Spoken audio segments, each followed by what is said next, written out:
this is the Provoked Prawn, here to show you how to set up, wire and install the Hyte Thicc Q60 all-in-one liquid cooler. I'm doing it here with the Hyte Y40. I'm going to show you the setup process for both AMD AM5 and Intel LGA 1700 socket motherboards, the wiring logic, and how to set it up with the Hyte LS30 lighting strips. I'm going to show you the full setup and wiring process for the entire thing, as well as the software at the end of the video, and I'll leave timestamps down below so you can jump to the relevant points to find what you need. I'm going to start by unboxing the cooler and showing you the logic of what's included with it and where things are going to plug in, and then I'm going to break it down into AMD and the Intel variants to help you with your build.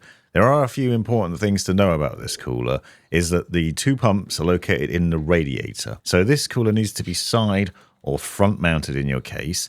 Don't top mount it because that will lead to problems over time. If you get air bubbles into the radiator and into those pumps, it could destroy the longevity of them. It also comes with the fans pre-installed set to intake. So you can see the back of the fans are standard here. That means that it's pulling air through the radiator. So it's worth noting that. In this build, you'll see that I've side mounted the radiator, and that is how I'm pulling air through to cool the rad down. One of the interesting highlights here is the thickness of the radiator, which is also important to bear in mind because it is quite a chunky thing. So if you're watching this video before you've bought your case or started the build, then you might want to keep that in mind because it may impact things like your graphics card installation as well, or just the compatibility with the case. It is a 240mm cooler, but the radiator, as you've seen, is quite a bit thicker. Now, you can see there are markings on the radiator for where the pumps are located, so you can see it on the rear. And there's also a dual pump setup in there. Usually a pump will be located in the CPU block, which you can see here, but it isn't on this cooler. You will find there is pre-installed thermal paste on here, though, and it's worth noting that it comes with the Intel brackets as standard pre-installed on there, so you need to swap them out for AMD. But that's the ones you'd use for Intel. And then the display is protected by this cardboard box on the outside, which obviously you'd take off near the end. The nice thing about this AIO is there's no cables in this setup here, so there's nothing coming out of a CPU block. Now, as I said, I'm using this Hyte case for this build, and the thing to think about with the airflow, as I mentioned already, is how you're going to have intake into the case and then what way round the fans are going to go on your radiator.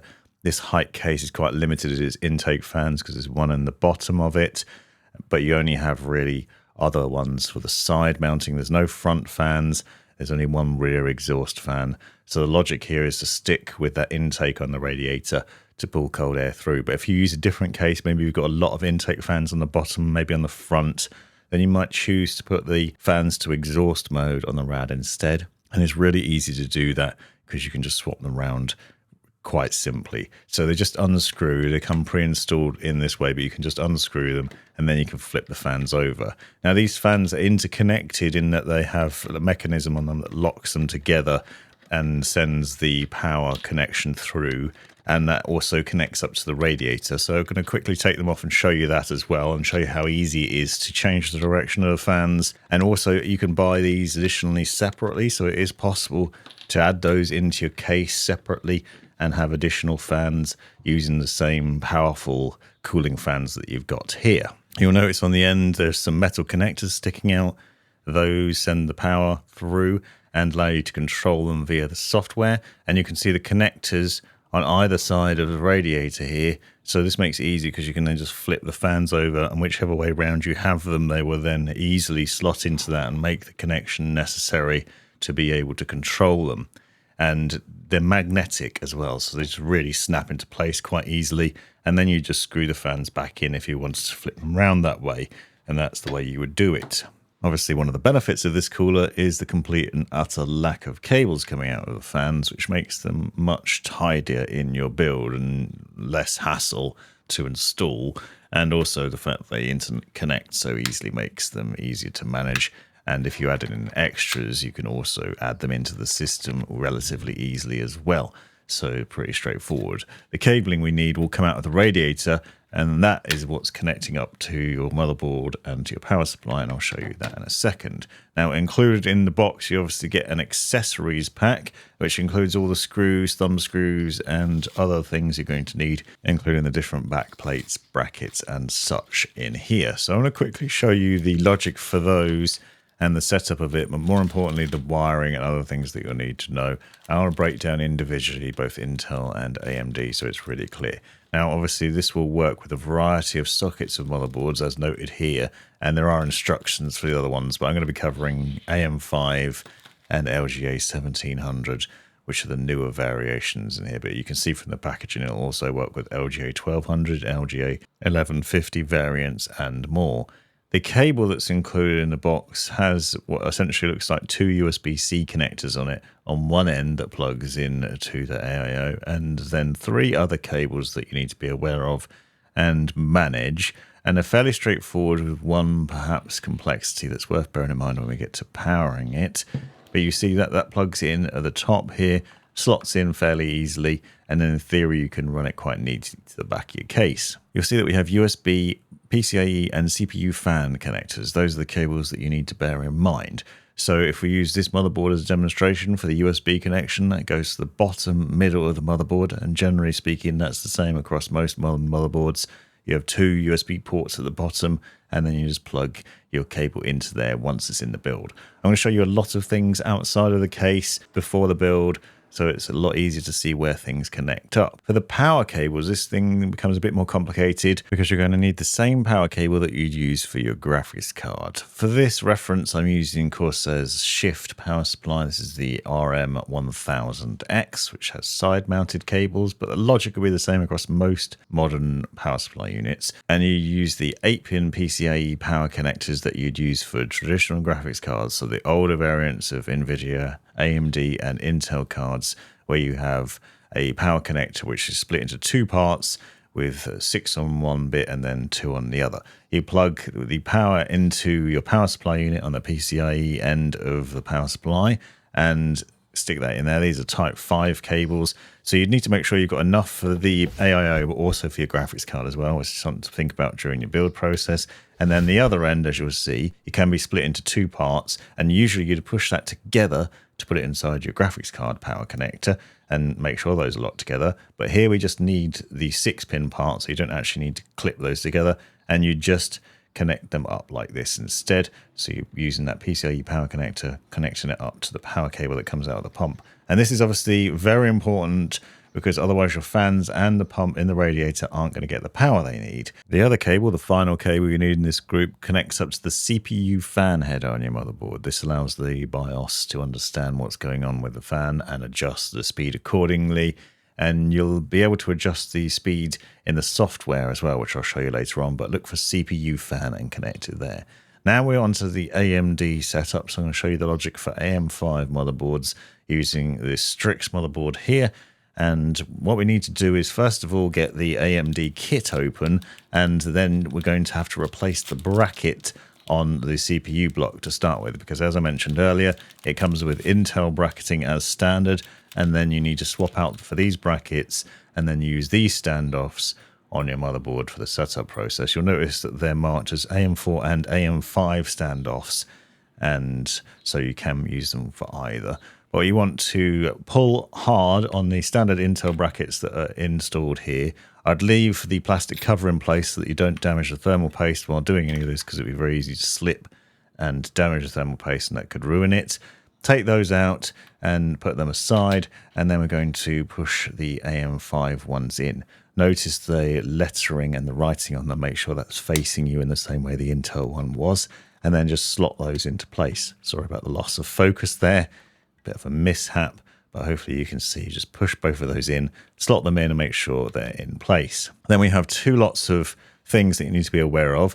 You've got these Intel AMD spring nuts, which is basically the thumb screws that secure the thing down at the end, and it's the same whether using Intel or AMD there. And then you've got AM4, AM5 standoffs.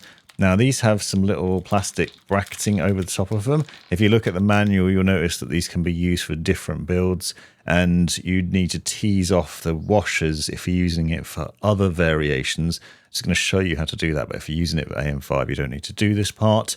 But what I've found is I'm using this little iFixit tool.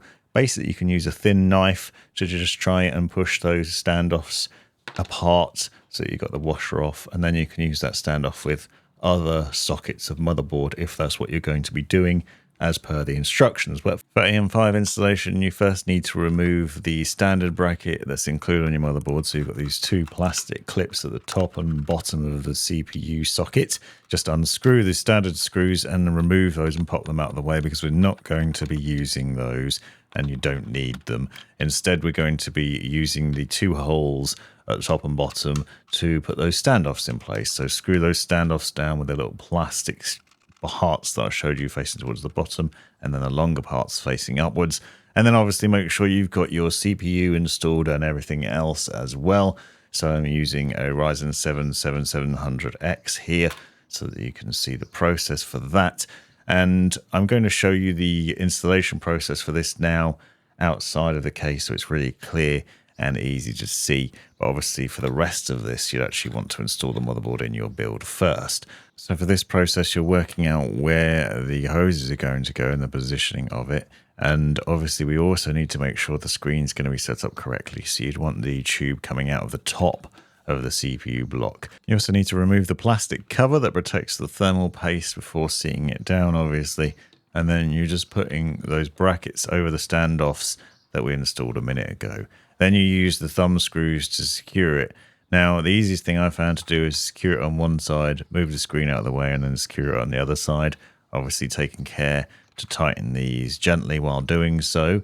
The end result is what we want to do is make sure they're all secured equally, and that you probably use a screwdriver to tighten them up at the last bit, but be careful not to over tighten them. So don't force them when you're doing it, but you also don't want to leave them loose, because then there won't be good contact between the CPU block and the CPU, so it won't get cooled as well, and that could lead to overheating issues, or at least your CPU running too hot. So just screw that down until it stops. Don't force it. And then obviously you'd remove the cover protecting the display, and you should be then good to go once you've plugged in all the cables. So for plugging in the cables, as I mentioned earlier on in the video, you use this USB-C cable that plugs into the top of the radiator here and slots into place. And then we'd run the cables through the back of the case and plug them in the right spots.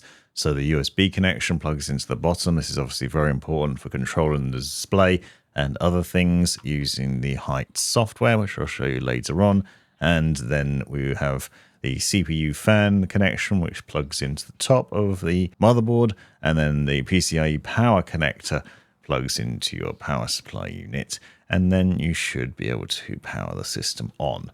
Obviously, this is the final look at what that would be like inside the case. Now we're going to move on to the Intel build, which you can see here with this white Strix motherboard. This all-in-one cooler is already set up for Intel as standard, so the bracketing on the CPU block is ready for Intel. But for an LGA 1700 socket motherboard, we'll first need this backplate, and it's worth preparing the motherboard while it's outside your case because it's easier to do this. It's much less fiddly. Remove these plastic covers on either side to reveal the sticky tape below. Push the standoffs to the furthest corners of the back plate, and then flip your motherboard over and push these through to the other side.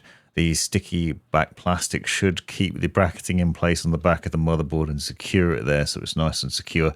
And then we can put the standoffs on the other side. Notice that this back plate will work with other LGA 1700, 1200 and 1150 variation motherboards, so you can just adjust the standoffs as I've shown you there. And you can see with this motherboard it's actually set up to take both 1200 and 1700 sockets as well. We'll then need the standoffs, which you can see clearly labeled here, and you're going to screw in the small part into the standoffs that are coming through from that back plate. So we're just going to secure those into place, make sure they're nice and tight in the four corners here, above and below the CPU. So we'll be securing the CPU block over the top of this and making sure that it's set into place. And obviously you don't need to apply thermal paste to the CPU because it's already on the CPU block. So it's going to make life a lot easier for that installation process and setting that up. So then secure your motherboard into your case, and this is a ATX motherboard, so it slots in there and then screws in, and then obviously we're wiring everything up. I've done a full build guide on this case if you're curious, that I'll link down in the description so you can find out more, and then work out where the radiator is going to fit. In this case, it's going to fit on the side here, and we'll need to secure it to the side before we secure it to the CPU. So I'm going to set that up, but working out where the cables are going to go and the logic of those tubes, because you need to make sure the block sits so the screen is facing this way, so the tube for it comes out of the top and then flips over that way. Then we'll need the radiator screws, again clearly marked in the bag, tiny little screws here that secure the radiators to the case. So you just screw those through the case and into the rad to hold it in place. Make sure you use all of them so that it's properly secured, because it is quite heavy and chunky, as you can imagine. And then we're going to remove the plastic housing for the CPU block, which you can see I've damaged the thermal paste here, which is why it's important not to take that off and put it back on again repeatedly. But do that, take that off, and make sure you then seat the block down over the CPU, and then we're going to use the thumb screws in the four corners to secure it to the standoffs that we put in place. I'd recommend tightening these up with your hands first of all to make sure they're in place on either side. I found the easiest way to do this is to do two on one side, flip the screen out of the way, and then do two on the other side, and then go back and repeat that process, but use a screwdriver to make sure that they are fully secured. Take care not to over tighten, because if you do over tighten with a screwdriver you could potentially damage them, but if you leave them a bit loose that can be a problem as well, because you won't have good contact between the block and the CPU, and therefore cooling won't be as good. Then we need to plug in the cables to the radiator if you didn't already do that before installing it, and then run them through the back of the case and plug them in the right places on the motherboard. So as a reminder, we have the USB connection, CPU fan header, and the PCIe power connector. I found I could run these through the top of the case up here, and then mostly they're out of sight, which is quite nice. And one of the good things about this AIO is you can really neaten things up, especially if you've done a lot of cable tidying at the back of your case. Just remember, you need to plug all of these in, so the USB connection runs through to the bottom, plugs in the bottom of the motherboard, the 6-pin PCIe power connector to ensure you've got maximum power through to the system, plugs in down there to the power supply unit, and then the CPU fan connection is also very important, because otherwise your BIOS won't see this and it may be a problem, and you may also get your system complaining that it can't monitor the CPU fan. And then do a test boot to make sure that's all working nicely, and you should end up with hopefully a functioning set of fans and a display with RGB lighting and other things on it. And then you'll need to dive into the software in order to customize it. Don't forget to peel off that protective cover on the screen.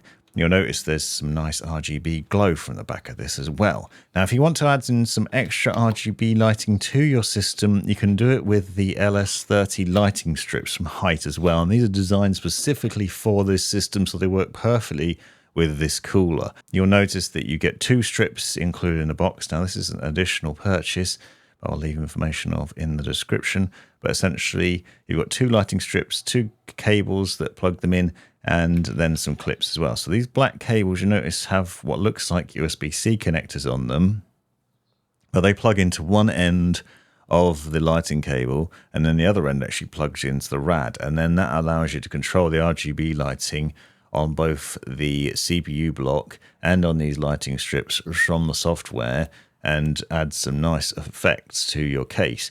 It's fairly easy, and also there's a lot of lighting strip potentially here. I only ended up using 1 of those strips in this case, but you could use 2 on there quite easily. So you plug the black cable into this USB port, which is actually near the other connectors we put in for the standard radiator installation, and then you just plug the other end into the lighting strip, and then you've got a nice long lighting cable with controllable RGB on it. And it's a magnetic strip as well. So these lighting strips are magnetic, so they will stick really easily to any metal in your case. You can see that you can connect the 2 together, and then you can have a really long bit of additional RGB lighting in there, which is nice if you want to add some RGB with relative ease. So in this Hyte case, as an example, you can see there are bits of metal along the top and the side, so it's really easy to just clip those in there and slide them into place and work out the logic of it. Obviously, I'm only using 1 strip, as I mentioned, But if you have a bigger case, you could potentially use 2 quite easily. And you don't need to rely on the metal either, because there are some extra included clips that you can use for the plastic bits. So in this build, for example, the bottom of the case is made of plastic instead. So you have these little 3M stickered clips. You peel off the backing of, which is a little bit tricky, which shows how sticky they are. And then you just click your cables into place underneath. There's a little hook that goes over the top. It's fairly subtle, and it just holds those in place at the bottom, so you can adjust where it's going to be. I've run mine across the bottom, the side, and the top of the case, and then plugged it in by running a cable through from the rear. And luckily, because you've got a black cable, it's fairly easy to hide that cabling and tuck it away so it's not terribly easily visible, which is beneficial. And then you just need to work out how to run it to the top and plug it into the top of the radiator, and then hide that cable away as well. And then you can control the entire thing from the software, which I'll show you in a second. Hopefully you found this guide useful so far. If you have, let me know in the comments what you think, and subscribe if you haven't already to see more of this sort of thing and to help me out. The next stage is to download the Nexus software from the Hyte website, and I'll leave a link for that in the description. And then you should find, once you've downloaded and installed it, that you should see everything here. You can click in and see your overall PC specs and other details on the right here. And if you click onto the Faces section, you can then adjust the display. So you'll see there are a number of options in here. You can have a clock as standard, the weather, screen time, media playback, and performance. I like the performance one personally. You can click to add your options in here, so to choose what you want to display. You'll see that you can have CPU and GPU represented in here. For example, you can set it to show your load that your CPU is currently under, the temperature, the power and voltage limits, and other things in here as well. So you can see all of that at a glance. I like to personally have a CPU package on, so you get an idea of how hot your CPU is overall. Or alternatively, you can use it to show the GPU. Sadly, there doesn't seem to be an option to combine both, so you can't have CPU and GPU at this time, at least not that I can see. But you can put other things like the hardware name and sensor names on there, and you can change so the display has different sorts of designs depending on how much load or temp your thing's under, or whatever else is being represented there. And then you can also click and see the gallery, which is basically a background of things that will show on there. So you can see you've got different visual images, moving imagery on there. You can also adjust this so that it will change depending on the RGB lighting effects that you've currently got in place, which I'll show you in a second. So there's a few different options to choose from, and you can use your own as well under the media section if you want to, or choose a custom background. So there's plenty of different things. In the hardware settings here, you'll see that you can adjust the brightness of the display, but you can also have a hardware mode. So you can set a specific screen for when Nexus isn't running. Let's say when your PC first boots, so it'll show different things. Or if you don't want Nexus running constantly, you can do that. On the lighting section, you can then adjust the lighting, which is obviously on the back of the CPU block and the LS30 strips if you're using them. And on the radiator itself, on the logo, and you'll see these represented in the 3 markers on the screen there. And then you can choose from different types. You can have screen mirroring, audio mirroring, or you can choose a static color or based on media. And there's animated ones as well, with a variety of different presets, which you can adjust the speed, saturation, other things on here, and the colors of them as well. So there's plenty of different tweaking you can do in the RGB lighting to add some nice effects to your system. Now, there's also a section here for cooling, where you can adjust the speed, both the pump and the fans, according to some fan curves that have already been implemented. You can see as standard, it's based on the liquid temperature, so it's the harmonic temperature of the liquid going into the system, and then adjusting accordingly, and basically linking, connecting these things together.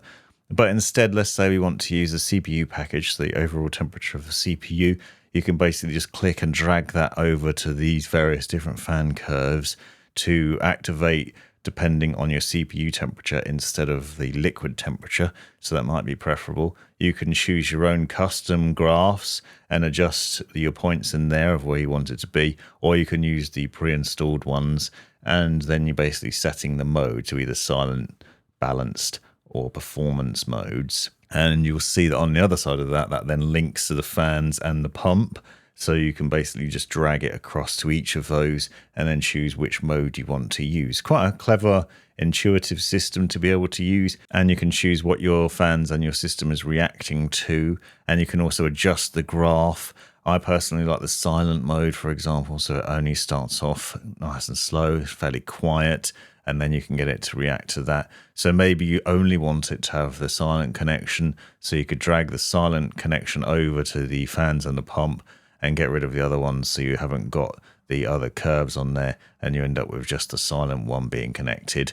Or alternatively, you can just switch between these modes and choose which one you want and customize it according to your needs. So there's a nice little setup there, pretty intuitive and easy to use. The software isn't too bad, and obviously this might change in the future. So if you're watching this video in the future, this might have been changed and improved further, but you also have plenty of options to customize the fan curves or adjust it according to the different things, whether that's your GPU, your CPU or more. And if you've got other of these fans included in the system, obviously they'd be listed here too. So there you have the end product, and hopefully a useful video to help you out with your build and all the things you need to know to end up with a system that looks like this. I'll leave the specs of my build in the description, along with links to other videos that you might find useful.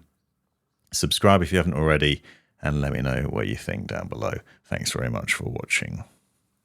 You've made it right to the end of the video, you brilliant legend you. If you've enjoyed it, click that subscribe button, give me a thumbs up, and drop me a comment down below if you've got any questions. If you really enjoyed it, consider joining the channel and see the benefits of doing so. Check out these other videos, you might well find them interesting or useful, and most importantly, have a great life.